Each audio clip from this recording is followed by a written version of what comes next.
وہ حضرت عمر جن کے اسلام لانے پر آسمان کے فرشتوں نے خوشیاں منائی.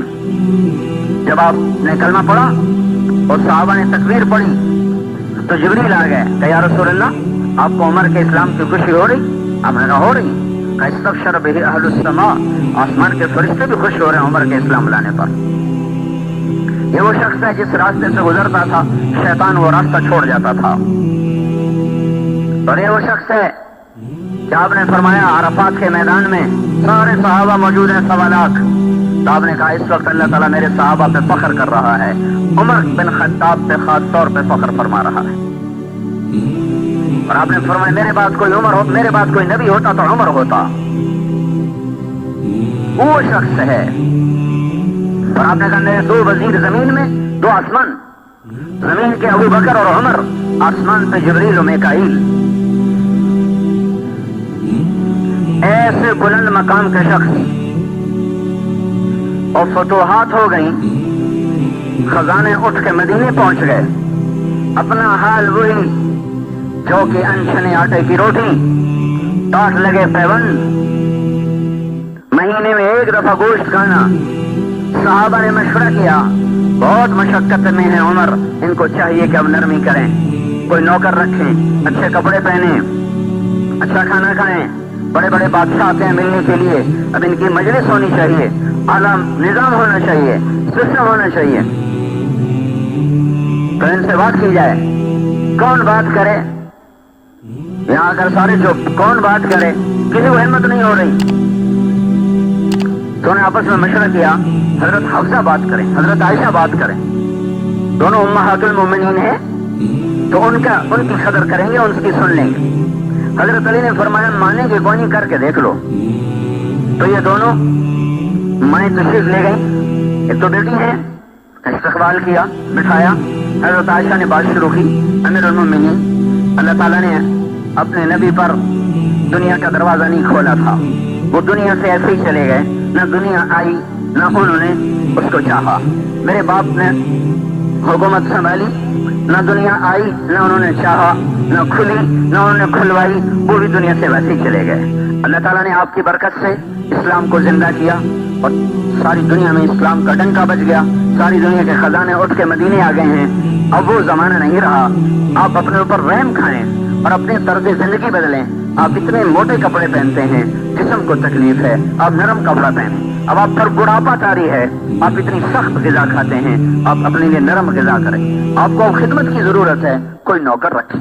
آپ کے پاس بڑے بڑے وفد آتے ہیں، آپ کوئی مجلس ہو، اچھی پوشاک ہو، اچھا کپڑا ہو، یا برائے مہربانی آپ ہماری اس بات پر غور فرمائیں. اور حضرت عمر کا رنگ تبدیل ہو رہا. جب بات ختم کی تو کہنے لگے تمہیں کس نے بھیجا میرے پاس؟ کہنے لگی پہلے آپ کھانا تو کریں. تو فرمایا کہ اگر مجھے پتہ چل جائے جنہوں نے تمہیں بھیجا میرے پاس تو میں مار کے ان کے چہرے کالے کر دوں.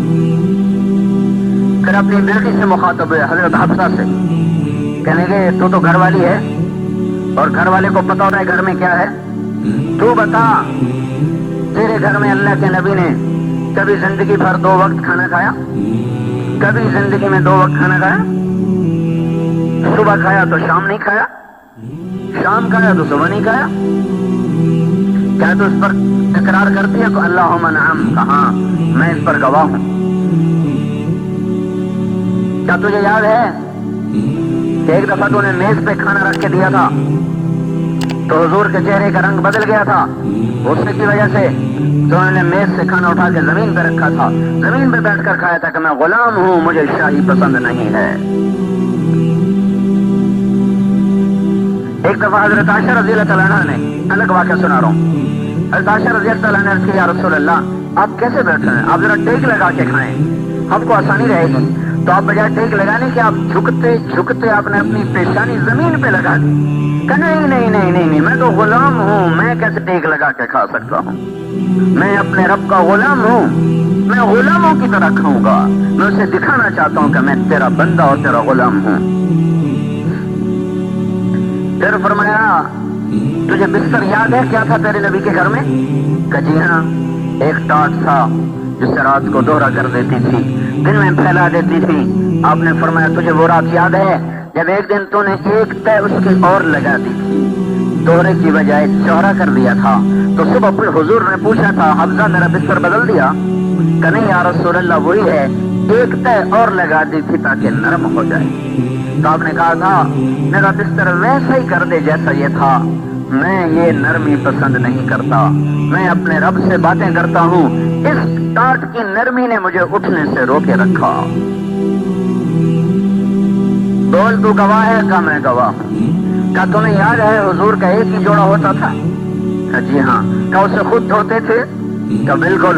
کیا بعض اوقات یہ حال ہوتا تھا کہ نماز کا وقت ہوتا اور آپ کپڑے دھو کے لٹکا کے اندر بیٹھے ہوتے تھے، بلال آ کر عرض کرتے یا رسول اللہ نماز کا وقت ہو چکا ہے، تو آپ فرماتے میرے پاس کپڑے کوئی نہیں ہیں پہننے کے، ہم تو روزانہ ہی جوڑے بدلتے ہیں۔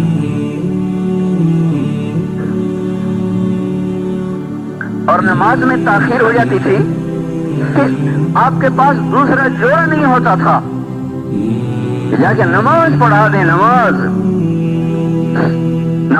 میں تاخیر ہو جاتی تھی، کپڑے سوکھتے تھے، آپ پہنتے تھے، پھر آ کے نماز پڑھاتے تھے۔ کہ تو گواہ ہے؟ کہاں میں گواہ۔ کہ تجھے یاد ہے ایک دفعہ ایک عورت نے 2 چادریں ہدیے کے لیے بھیجنے کا کہا تھا، اس وقت آپ کے پاس ایک جوڑا بھی نہیں رہا تھا، تو اس نے ایک چادر بھیج دی تھی اور ایک چادر بھیجنے میں دیر کر دی، نماز کا وقت ہو گیا تو آپ نے ایک ہی چادر کو اپنے جسم پہ لپیٹ کے جا کے نماز پڑھائی تھی۔ یہ وہ ہستی ہے جن کے اشارے پر جنت کے زرق برق لباس اتر سکتے تھے، جنت کی سواریاں ان کے گھوڑے دروازے پر براق باندھے جا سکتے تھے، دسترخوان سجائے جا سکتے تھے۔ کیا تجھے یاد ہے؟ کہ بالکل یاد ہے۔ تو پھر مجھے کیا سبق پڑھانے آئی ہو؟ جاؤ ان لوگوں کو بتا دو کہ 3 ساتھی تھے، 3 راہی تھے جو ایک منزل پر چلے، ایک راستے پر چلے، ایک چلا پہنچ گیا، دوسرا چلا پہنچ گیا، تیسرا راستے میں ہے، راہ میں ہے، ان کے قدم بقدم چلے گا تو پہنچے گا، اگر ان کے قدموں سے ہٹ گیا تو پھٹک جائے گا۔ لہذا بتا دو ان کو کہ اس ذات کی قسم جس کے قبضے میں عمر کی جان ہے، میں اپنے آپ کو اسی تنگی میں رکھوں گا، کیونکہ میں نے اسی حال میں اپنے نبی سے جدائی، میرا نبی مجھ سے جب جدا ہوا تھا تو میں اسی حال میں تھا، میں اس حال کو نہ بدلوں گا یہاں تک کہ میرا رب مجھے اپنے ساتھیوں سے ملا دے۔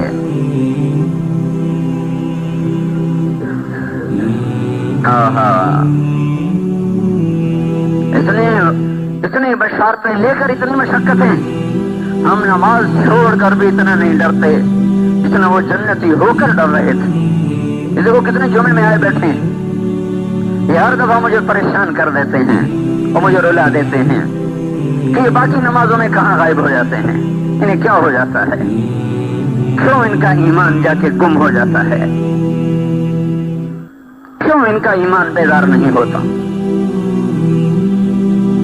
کیا یہ ندا صرف 8ویں دن آتی ہے کہ آ جاؤ مسجد میں؟ یہ تو 5 دفعہ ندا پڑتی ہے، حی علی الصلاۃ، آ جاؤ آ جاؤ آ جاؤ، اس وقت میں کیوں نہیں قدم اٹھتے؟ اتنے بڑے فریضے کو چھوڑ کر بھی پرواہ کوئی نہیں، اور وہ جنت کی بشارتیں لے کر اس طرح بیٹھے رو رہے ہیں، اور نماز میں ہی جان پیش کی اللہ کو۔ خنجر نماز میں لگا، ہوش میں آتے ہی پوچھا مجھے کس نے مجھے خنجر مارا؟ کہ مجوسی نے کہا شکر ہے میرے مولا تو نے کسی مسلمان کے ہاتھ میری موت نہ لکھی، ایک کافر کے ہاتھ مجھے شہادت اعلیٰ نصیب فرمائی۔ جب بچنے کی امید ختم ہو گئی تو اپنے بیٹے کو بلایا۔ اب دیکھو وہ کہتے تھے میں قدم بقدم چلوں گا تاکہ اپنے ساتھیوں سے مل جاؤں، دیکھو اللہ نے ملایا کیسے۔ جب بچنے کے آثار ختم ہو گئے تو اپنے بیٹے کو بلایا کہ بیٹا جاؤ اما عائشہ سے پوچھ کے آؤ کہ عمر اپنے ساتھیوں کے پاس دفن ہونے کی اجازت چاہتا ہے، اجازت دے دے تو مجھے وہاں دفن کرنا، نہیں تو جنت البقیع میں جا کے مجھے ڈال دینا، اور ان سے کہنا کہ عمر پوچھ رہا ہے، یہ نہ کہنا امیر المومنین پوچھ رہا ہے، میں امیر المومنین نہیں ہوں۔ عبداللہ بن عمر آئے، دروازے پر دستک دی، ہم عائشہ نے اندر آنے کی اجازت تو اندر بیٹھی رو رہی تھی، وہ بھی رو، سارا مدینہ رو رہا تھا، سارا اسلام ہی رویا عمر کے مرنے پر۔ تو انہوں نے عرض کی اما جان میرے باپ کی یہ تمنا اور خواہش ہے، آپ سے اجازت چاہتے ہیں۔ تو عائشہ رضی اللہ تعالیٰ عنہا رو پڑی۔ مزید فرمایا کہ یہ جگہ تو میں نے اپنے لیے رکھی ہوئی تھی کہ میرا باپ بھی یہیں دفن ہے، میرا خامد بھی یہیں دفن ہے، میں بھی یہیں دفن ہو جاؤں گی، لیکن اگر عمر یہ جگہ چاہتے ہیں تو عمر مجھ سے زیادہ اس جگہ کا حقدار ہے، میری طرف سے اجازت۔ وہ کہہ رہے تھے میں انہی قدموں پہ چلوں گا جس پر وہ دو چلے تھے تاکہ میں ان کے ساتھ مل جاؤں۔ اب ملنے کے اسباب پیدا ہو رہے ہیں۔ انہوں نے آ کر بشارت دی، ابا جان ابشر، بشارت ہو، کام بن گیا۔ کہ نہیں، شاید میرے شرم میں اجازت دے دی ہو، جب میں مر جاؤں جنازہ پڑھ چکو جا کے پھر رکھ لینا، ایک دفعہ پھر اجازت مانگنا، اجازت ملے تو لے جانا، نہیں تو واپس لے آنا، بقی میں ڈال دینا۔ اتنی بڑی کامیابیوں کے ساتھ یہ شخص جان کی بازی ہار رہا ہے، لیکن ان کے آخری الفاظ سنو۔ جب محسوس ہوئے سکرات تو فرمایا بیٹا، عبداللہ کی گود میں سر تھا، کہ بیٹا مجھے زمین پہ ڈال دے، میرا سر زمین پر ڈال دے۔ تو حضرت عبداللہ بن عمر نے سر زمین پر ڈال دیا تو اپنے گال مٹی میں رکھ دیے، ایسے مٹی میں، اور یوں یوں ملنے لگے، ایسے ایسے ایسے ایسے ایسے، اور کہنے لگے ویل لک یا عمر ان لم یغفر لک ربک، اے عمر تو برباد ہو گیا اگر تیرے رب نے تجھے معاف نہ کیا۔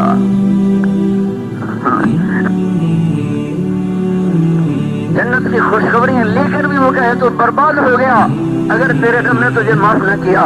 یہ مجمع نماز چھوڑ کر بھی کبھی نہیں رویا کہ آئے ہمارا کیا بنے گا۔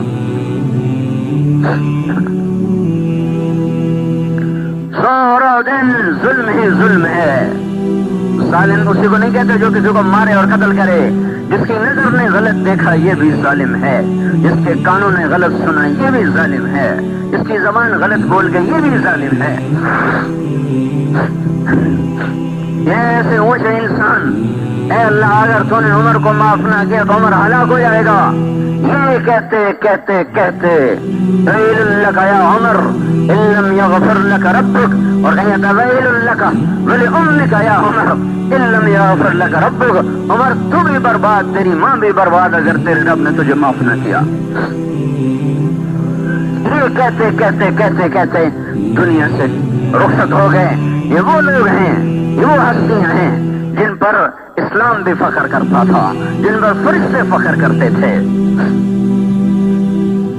جن پر اللہ فخر کرتا تھا۔ وہ ساری بشارتیں لے کر اس حال میں ہے اور ہم سارے حکم توڑ کر ایسے غافل۔ بھائیو کہیں تو انصاف پہ آؤ، اپنے نفس سے پوچھو تو صحیح کہ کیا کر رہے ہو، اپنی عقل سے سوال کرو، اس سوز ہوئے ضمیر کو کسی رات کی تنہائی میں بیدار کرو کہ کیا کر رہے ہو، کس چیز پہ محنت کر رہے ہو، کن چیزوں کے پیچھے بھاگ رہے ہو۔ حضرت صاحب نے جنازہ پڑھایا، پھر جنازہ اٹھا اور حضرت عبداللہ بن عمر نے آ کر اما عائشہ کے دروازے پر رکھ دیا۔ پھر آگے بڑھے، سارا مجمع پیچھے، یہ آگے بڑھے، دستک دی کہ ام المومنین میرا باپ دروازے پہ حاضر ہو چکا ہے اور اندر آنے کی اجازت چاہتا ہے۔ حضرت عائشہ رضی اللہ تعالیٰ عنہ نے مرحبا بعمر، مرحبا بعمر، خوش آمدید ہو عمر کے لیے، اپنی اوڑھنی کو اٹھایا اور باہر چلی گئیں، اور صحابہ اندر اترے، اندر گئے قبر کھودنے کے لیے۔ حضرت عبداللہ بن عباس فرماتے ہیں کسی نے میرے کندھے پہ ہاتھ رکھا، میں نے پیچھے مڑ کے دیکھا تو حضرت علی کھڑے ہوئے تھے اور ان کی آنکھوں سے آنسو بہ رہے تھے اور کہہ رہے تھے صدق اللہ و رسولہ، سچا ہے اللہ بھی اور اس کا رسول بھی۔ مجھے پتا تھا عمر اسی جگہ آئے گا، دھرتی میں اور کوئی جگہ ہے ہی نہیں جو اس کو سنبھال سکے سوائے اس ٹکڑے کے، اس لیے کہ میں نے ایک دفعہ نہیں، میں نے 20 دفعہ حضور سے سنا کہ میں ابو بکر اور عمر، میں ابو بکر اور عمر، میں میرے ساتھی ابو بکر اور عمر۔ اس جملے کو میں نے اتنا سنا کہ مجھے یقین تھا کہ اس کائنات میں کوئی ٹکڑا ایسا نہیں جو عمر کو سنبھال سکے سوائے نبی کے پڑوس کے۔ بھائی جو زندگیاں بنا گئے وہ روتے چلے گئے،